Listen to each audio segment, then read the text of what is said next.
you are known as the fast officer, but that's what you do. But the problem is that the book is deleted when you start. Yeah, so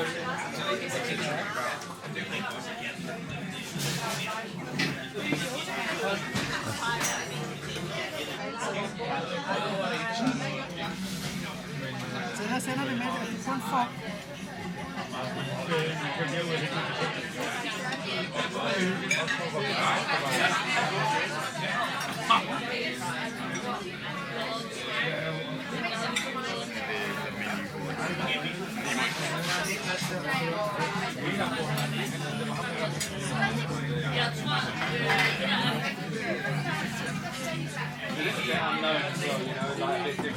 Den har jeg slet ikke set. Super det.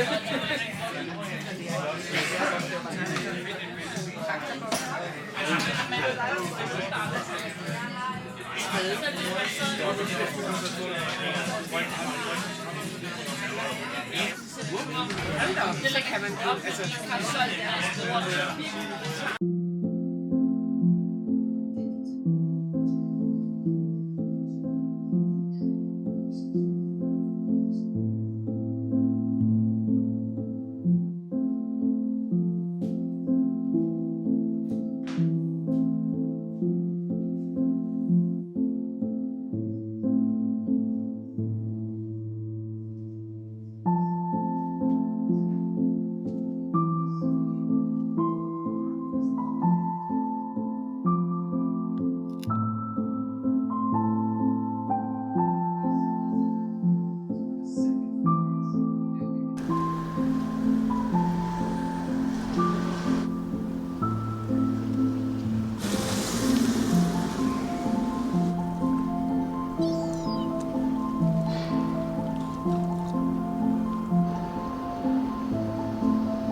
Er du klar til at tage på tur nu, eller? Ja. Vi er klar til at tage afsted. Ja, vi har allerede en Thailand-sang, som vi danser. Kan vi sige. Det er vores Thailand-emne.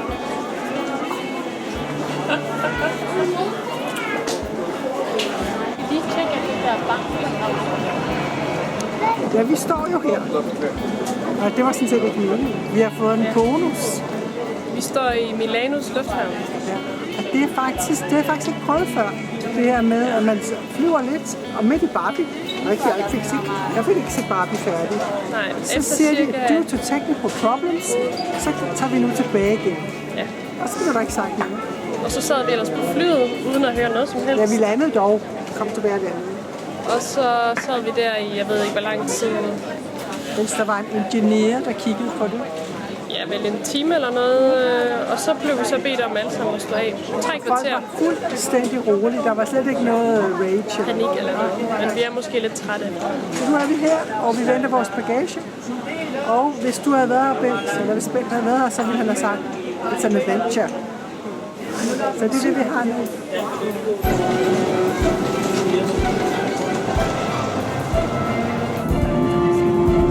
Det er nok det mest spændende, der kommer til at ske på hele turen. feltet. Ja, det er rigtigt. Christina, hun har lige reddet os. Christina har lige reddet os ved at løbe i forvejen, mens vi ventede på vores kufferter og få vores voucher, så vi kunne komme på den første bus. Så vi har kun ventet i 3 kvarter. Og jeg tror, der er nogen, der kommer til at vente flere timer. Altså det var en lang kø. Så vi er glade for de sejre, vi trods alt har, takket være Christina.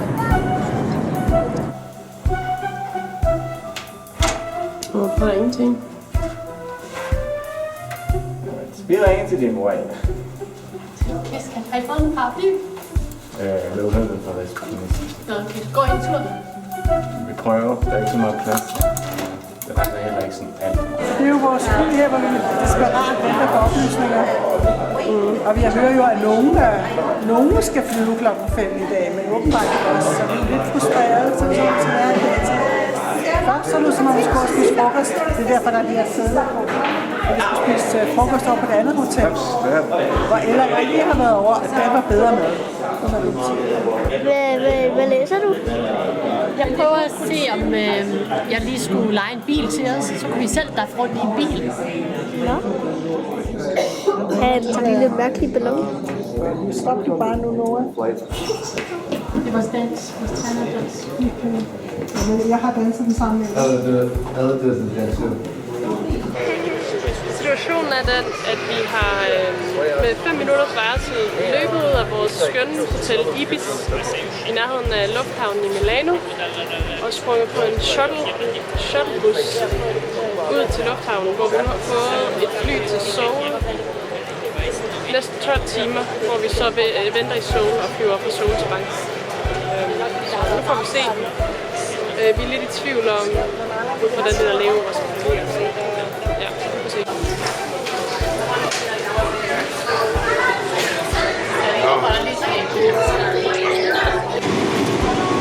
Så vi er flyet i Seoul, eller i Korea, et eller andet sted i den lufthavn, hvor vi har ventet i 3-4 timer for noget lækker koreansk mad. Og så flyver vi her om lidt tilbage i en partizone mod hvor vi kom fra til Bangkok. Så vi hjælper med at være ret trætte.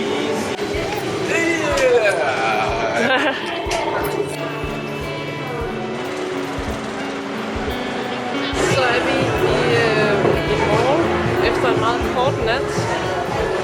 En Paragon morgen, fordi vi skal købe nogle sko til Ella, som det sko vi har mistet i Milano, og Max skal også have noget.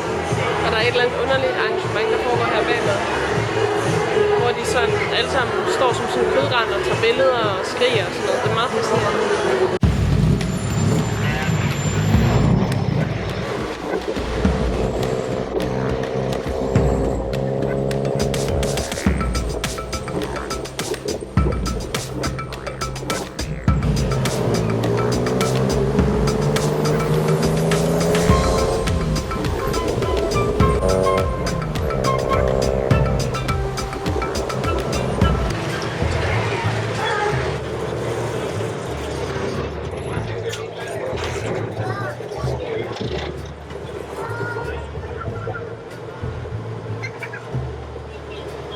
Oh, Christina. Yeah. Guess what? What? I moved the reservation, so we actually do have a reservation at the When? yeah, because they were, but it's at 6:30. So I just called them. They're like, "Oh, sorry, we're fully booked. But we have a reservation at 6:30." Så sidder vi på i taxa, og I can Where you come from? til Vietnam. the local restaurant. Og jeg er her for at interviewe 2 piger. For at høre deres reaktioner live fra taxa. Eller du skal ikke gemme dig.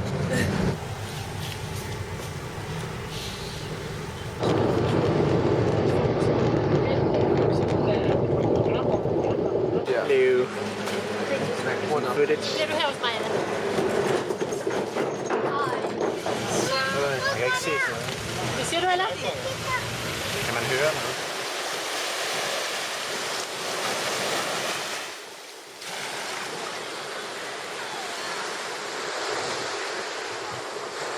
hvad hedder det, sådan nogle Solseng. solsenge.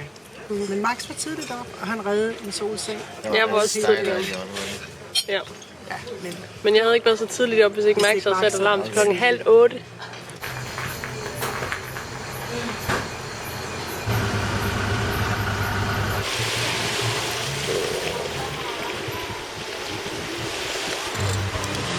Så fik jo han også The Local, det var underligt. Ja. Var den underlig? Jamen, det var et forkert glas, og det smagte ikke whisky sour.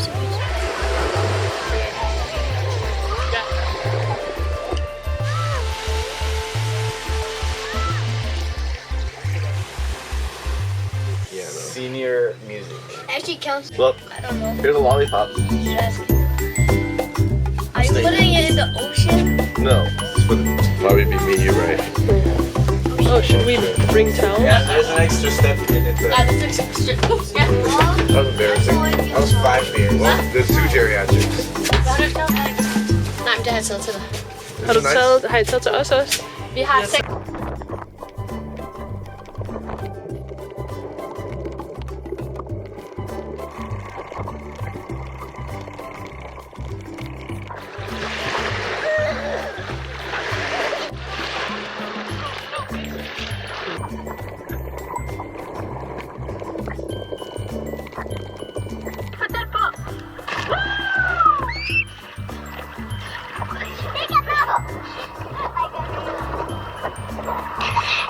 Don't throw that thing at me.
to show one more that you can swim to the other side? I'll go with you. Are you ready? Here goes. Ja, eller er ude at svømme, og lige ved at lære at svømme her. Yeah, no, you can do it. No, Daddy, help me. Yeah, you can do it. Look, my hand's right here. All the taxis are waiting here for all the tourists. Hvor skal vi hen nu? Jeg ved faktisk ikke en eller anden fiskerestaurant, som John har kigget på. Okay. Det skulle være anbefalet. Ja. Vi skulle ud og have vores fried fish. Så nu har vi været... Ja, præcis. That's it. Good. Så er vi kommet herned, og så er vi bare kørt over.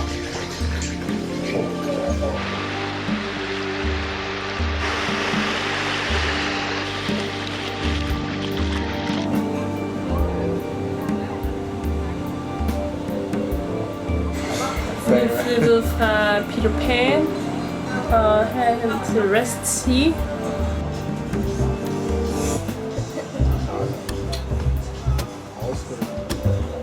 Det er fordi han ved, at der snart kommer Snicker Shake. Men hvad hvis den er totalt dårlig? Så græder vi alle sammen.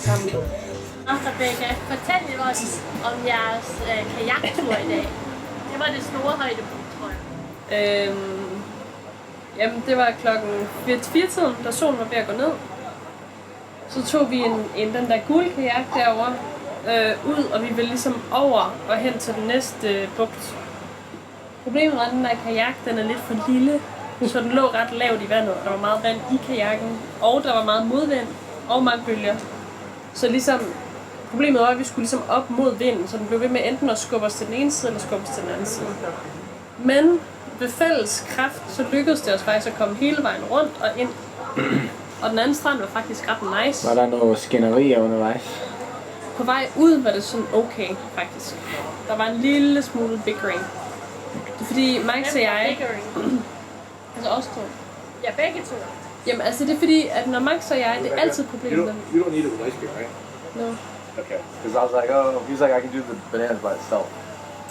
Yeah. Instead of, yeah, and then I just had him put one on one room. Det har med bandklippet ud. Vil du fortsætte? Jeg vil bare sige, at når Max og jeg vi er ude i en kano eller en kajak, hvor vi begge to sidder i samme båd, så sidder Max tit bag os, fordi han er stærkest. Men så bliver jeg altid frustreret over, at den måde, han drejer på, det er nogle gange, så jeg synes, han er for hurtig til at gå hen og lave den form for drejning som bremser båden. Og så jeg bliver frustreret, fordi jeg sidder foran og skal bare være muskelkraft, men jeg har ikke særlig meget muskelkraft. Så bliver jeg sur på Max, og så bliver jeg sådan lidt maverick og styrer selv, hvor jeg padler. Og så bliver han sur på mig, fordi jeg bliver maverick, og så kommer vi op på skændes. Men ellers så er jeg også snart klar til at se Bangkok igen, selvom det er varmt. Hvordan har du det med, at vi snart skal hjem? Det synes jeg er okay. Jeg synes, at det virker som om, at man kan godt nå at blive mæt og tilfreds. Which is what happened with Copenhagen. That's why a lot of people, but they were about rerouting the industrial.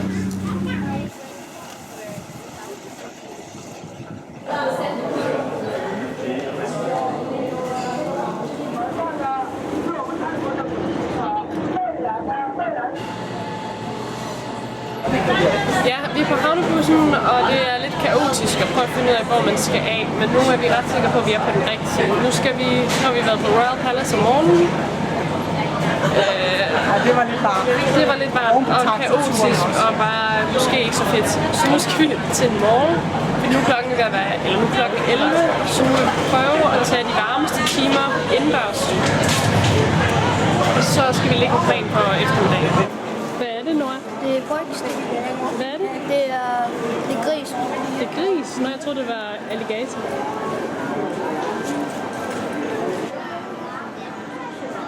Jeg ved ikke helt, hvad det er. Det ser lidt lækkert ud. Do the pretty food here.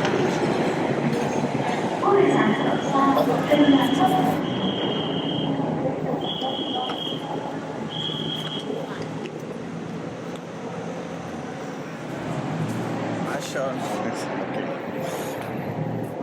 Søren og kig. Det er bare super det her. Back to our seats. Er der så nogen, der vil forklare, hvad vi laver her i parken?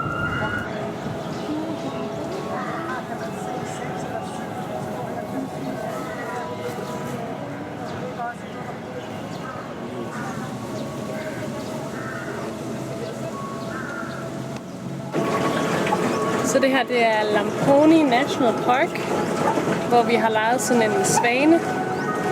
Så vi er ude og cruise på floden, eller på søen.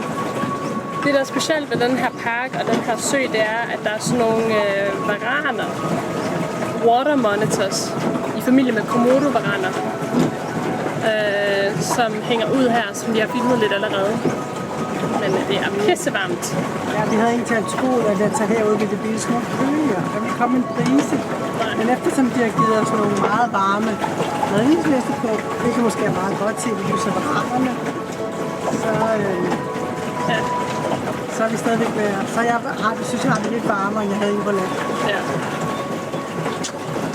Hej Max. Det lille lys klæder dig, Max. Hej mor. Så er vi i en tuk-tuk på vej hjem fra vores food tour, som var en stor succes, synes jeg, vi kan sige. Virkelig, virkelig lækkert.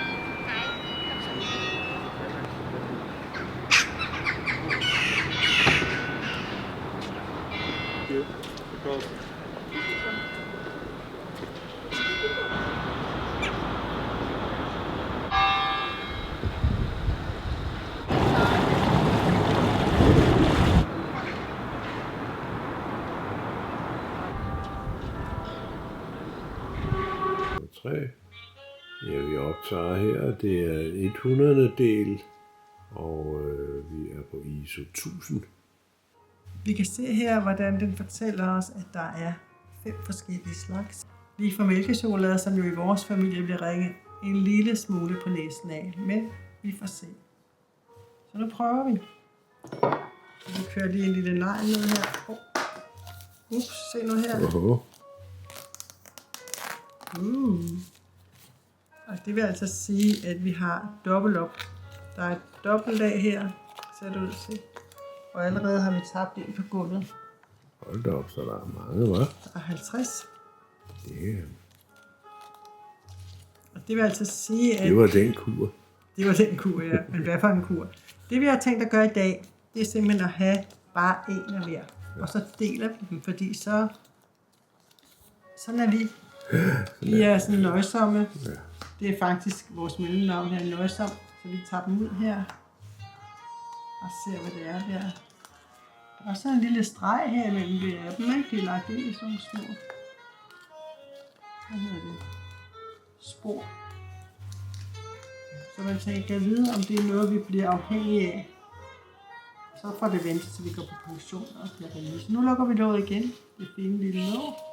Der skal lidt plastik af her. Den så vi ikke med, så tager vi en. Så har vi den her, den er til så nummeret mørkere her. Og den kan man så diskutere, det er en 46%, så er det stadigvæk en mælkechokolade. Det ligner, hvis jeg havde fået den uden at vide, hvad det var, ville jeg også tro, det var en mælkechokolade. Så har vi en, så kommer vi til 64, og nu må det snart være lidt mørkt, tænker jeg.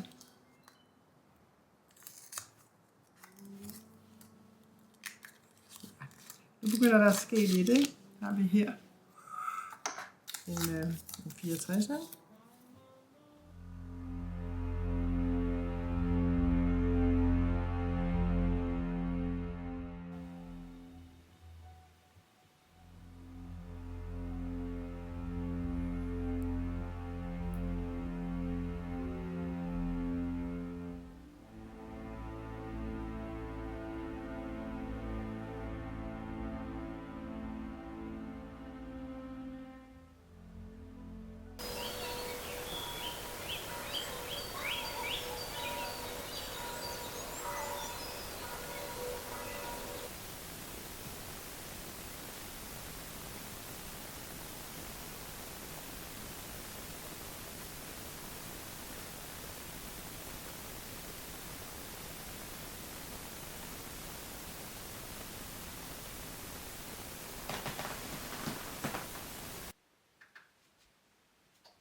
er simpelthen samme indstilling som her, der er lige er ude at finde månen.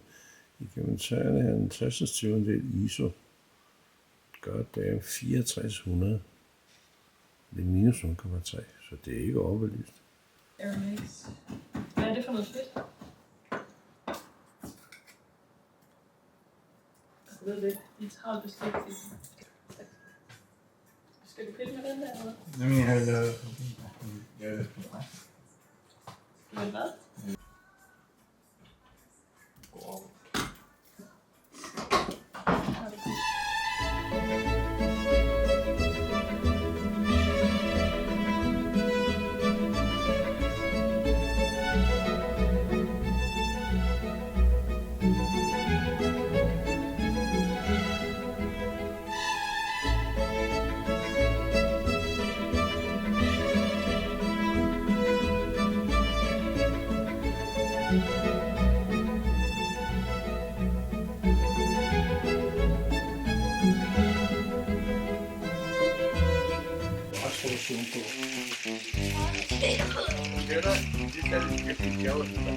Okay, good.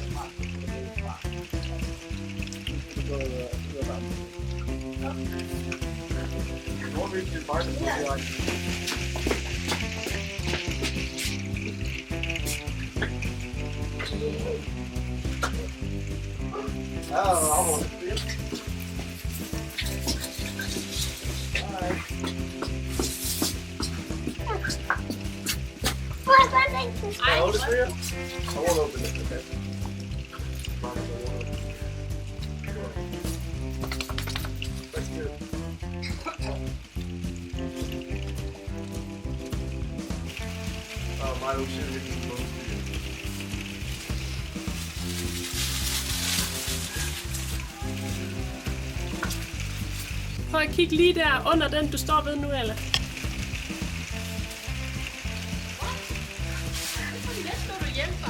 Nå, okay.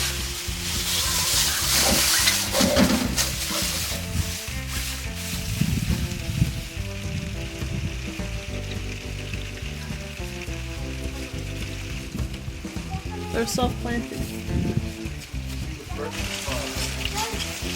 So you only found one? Yeah. It made it a bit hard for him. Now he's impatient. Yeah, now it's try hard. You wish you had try hard, Matt. I do. He does, see? You boot him with Ella. What's that?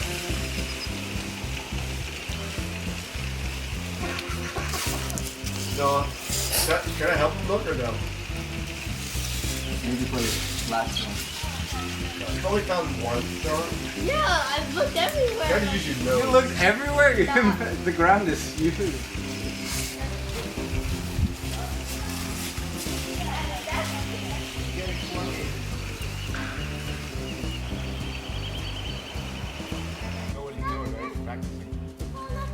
Nej. Er der noget om bag krydderurterne?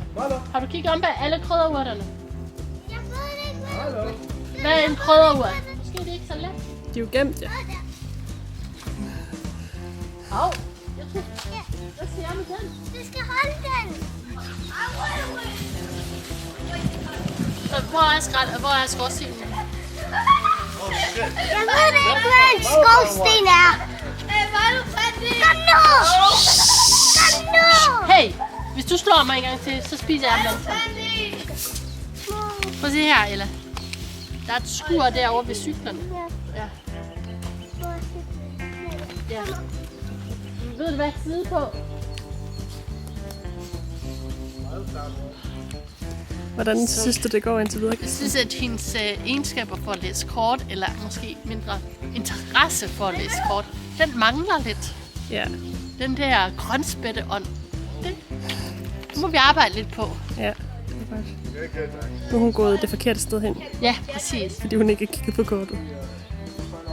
Men så må hun jo bare arbejde det hårdere. Ja, det er rigtigt nok. Prøv at nu husk, hvad jeg sagde. Den er ikke ude i Vildnisse. Der. Der er et andet vildnæs. Oh shit. Oh, on the other side? Oh man. Hey, Marlon. Har du gjort det for svært, Max? Jeg vil jo give ham en lille udfordring, så han ikke bare. Han er jo... Jeg siger nok varmere, når du er...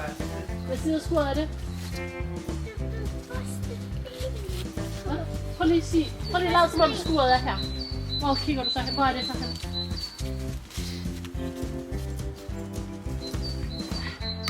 Okay. Så var der en lille utilsigtet lære om retninger og sådan noget. Ej, nu har han fundet den rigtige side i hvert fald.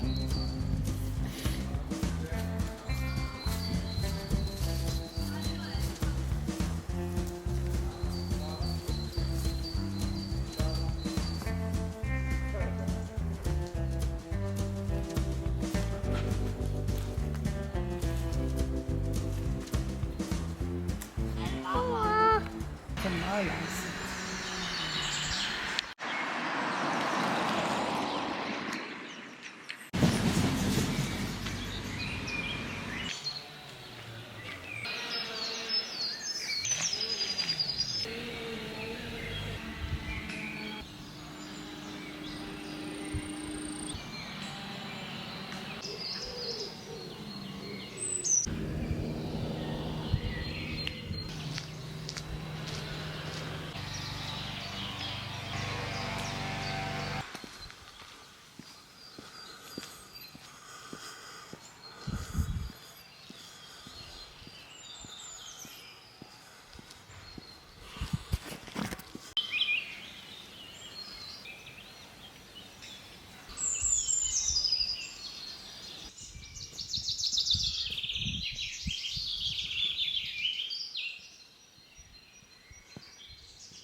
Der var en mus der, var.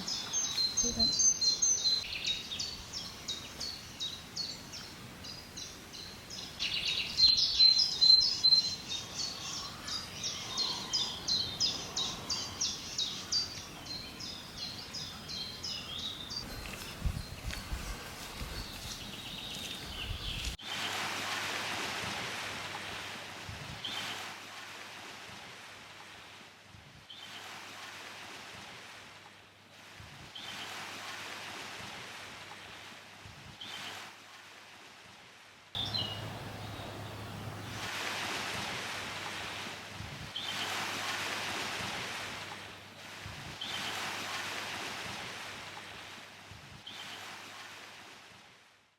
Cykelrockerne.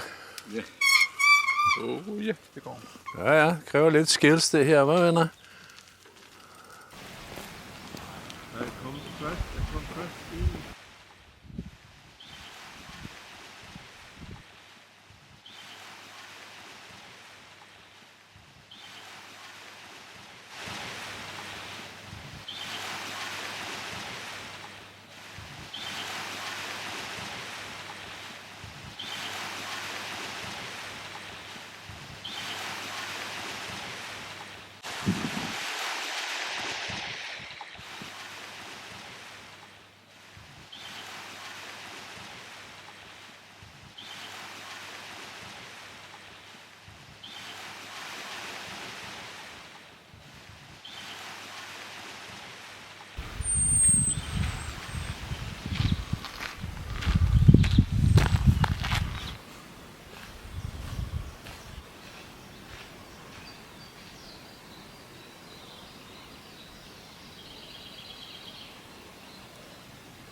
Det er lidt spændende.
Du er stadig fortvivlet over græsslåmaskinen. Ja, det er jeg.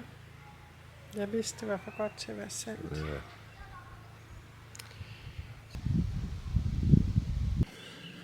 Ja. Jeg Så var se barn, den der ikke? rhododendron, der faktisk er charmerende.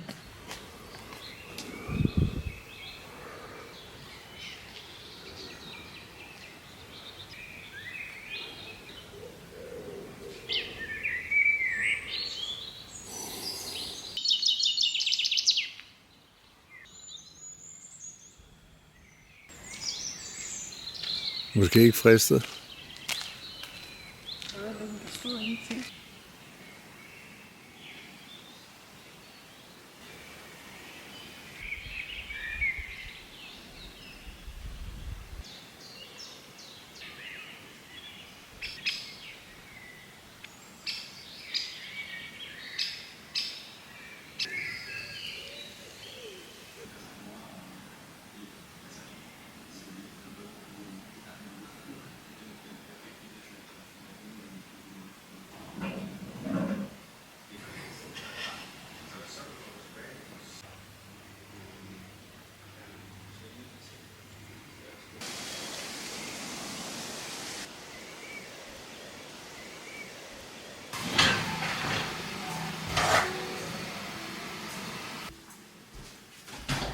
Nej, vi tager sgu den her.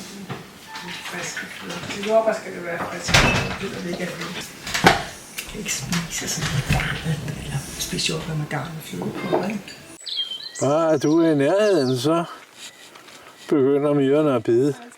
Så jeg har bygget det skur i 14 dage, og ikke mærket noget som helst til myretuen. Du er ufølsom. Nej, det er fordi jeg ligesom går i et med naturen. Myrerne på en måde kommunikerer jeg med, og dem med mig. Åbenbart. Der er noget galt her. Og vi er på udkig efter mange ting. Ja, så er spørgsmålet. Skal vi fortsætte dernede, eller skulle vi for en sjældent gang skyld Manfreds. gå ned mod The Manfreds? Okay, der er overkødet folk herovre i det franske bondehus. Det franske bondehus? Ja, Hvor kom det fra? Ja, det ved jeg sgu ikke.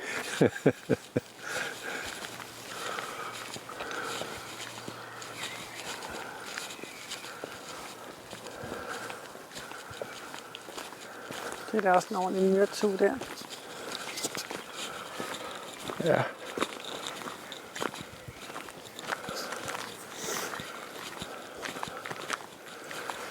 Det er jo sådan en typisk rørvihave på den her måde, at man ligesom har en stor grund, og så rydder man ligesom en stor plads, der så ligesom omkranses af store træer, og så mange træer, man kan have rundt om, så man ligesom får sådan en udsigt ud over sin egen grund. Og her har vi en contenter. Herovre også. Det er selv ikke særlig. En lille myrekoloni. Lad os lige se, hvad de siger. Og hvad er det, der ligger der bagved? Ja. Og det er sådan noget plast. Presenningsplast-agtigt noget.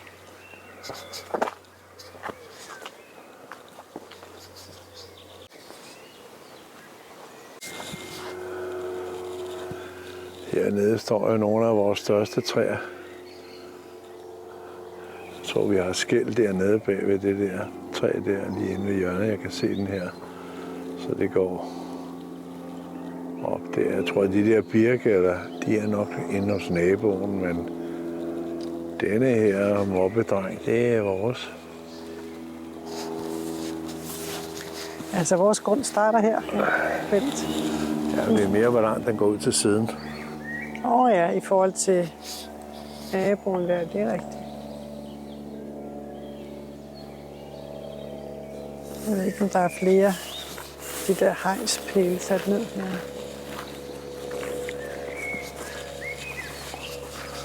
Du kan se, der er der står nemlig en der, ja. Så det går derfra, Ja, og så der er et er skæld hvad her. retningen. Hvor ser du der? Du kan se, skældet er her. Okay.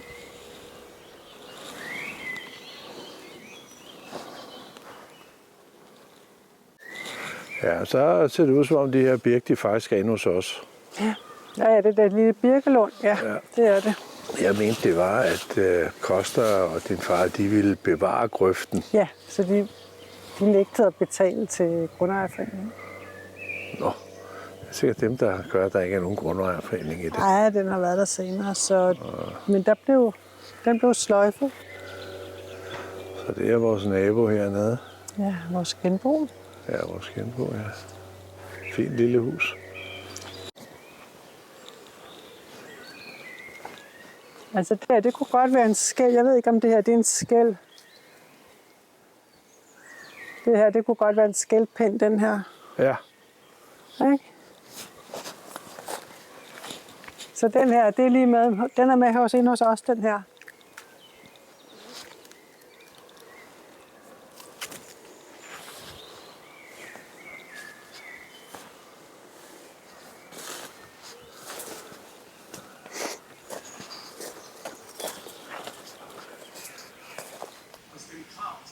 Hvad nu hvis det er endnu værre? Hvad nu hvis det store syd? Det her lille bitte land med